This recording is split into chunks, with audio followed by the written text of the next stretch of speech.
Thank you, Mr. Chairman. The abuses that were committed against prisoners in U.S. custody at the Abu Ghraib prison in Iraq dishonored our military and our nation, and they made the prospects for success in Iraq even more difficult than they already are. Our troops are less secure, and our nation is less secure because these depraved and despicable actions will fuel the hatred and the fury of those who oppose us. General Takuba's investigation, as reported, paints an alarming picture of abuse and humiliation of Iraqi prisoners. It has enraged people here at home and throughout the civilized world. Humiliating and sexually abusing prisoners has nothing to do with the effective internment or interrogation of prisoners. In fact, such actions are counterproductive to those goals. As we seek to bring stability and democracy to Iraq and to fight terrorism globally, our greatest asset as a nation is the moral values that we stand for. Those values have been compromised.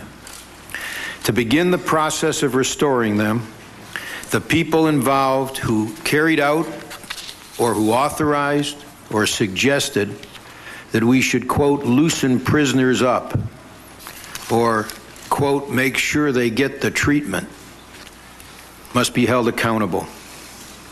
So must anyone up the chain of command be held accountable who had command responsibility over the interrogation and security of prisoners and who knew or should have known of these abuses and looked the other way.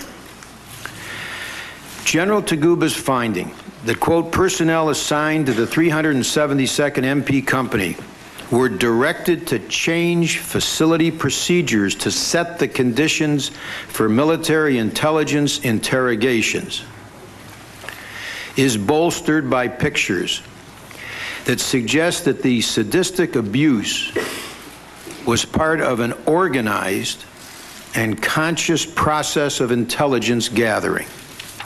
In other words, those abusive actions do not appear to be aberrant conduct by individuals, but part of a conscious method of extracting information.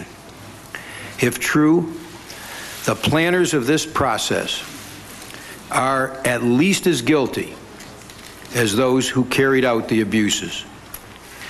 The President's legal counsel, Alberto Gonzales, reportedly wrote in a memorandum that the decision to avoid invoking the Geneva Conventions, quote, preserves flexibility in the war on terrorism. Belittling or ignoring the Geneva Conventions invites our enemies to do the same and increases the danger to our military servicemen and women. It also sends a disturbing message to the world that America does not feel bound by internationally accepted standards of conduct. The findings of General Takuba's report, as reported on a public website, raise a number of disturbing issues. For example, how far up the chain was there implicit or explicit direction or approval or knowledge of these prisoner abuses?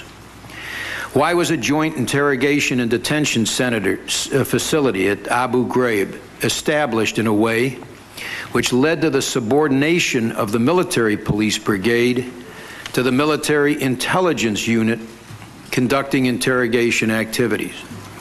What was the role played by the military intelligence, the CIA, and any other intelligence units in requesting or suggesting abusive activities? And how is it in our nation's interest to have civilian contractors, rather than military personnel, performing vital national security functions, such as prisoner interrogations, in a war zone?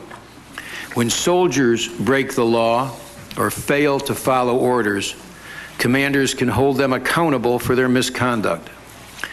Military commanders don't have the same authority over civilian contractors.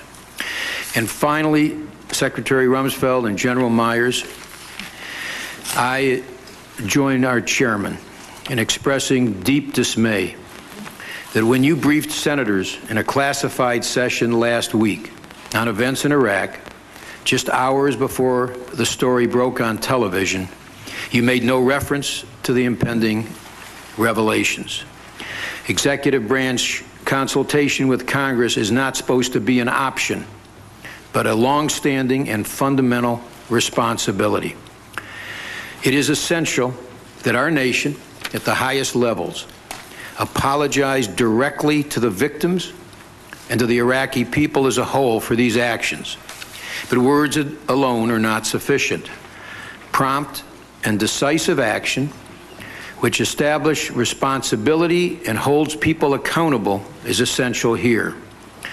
It will also, hopefully, convince the world that our free and open society does not condone and will not tolerate this depraved behavior. I'll ask our witnesses to rise.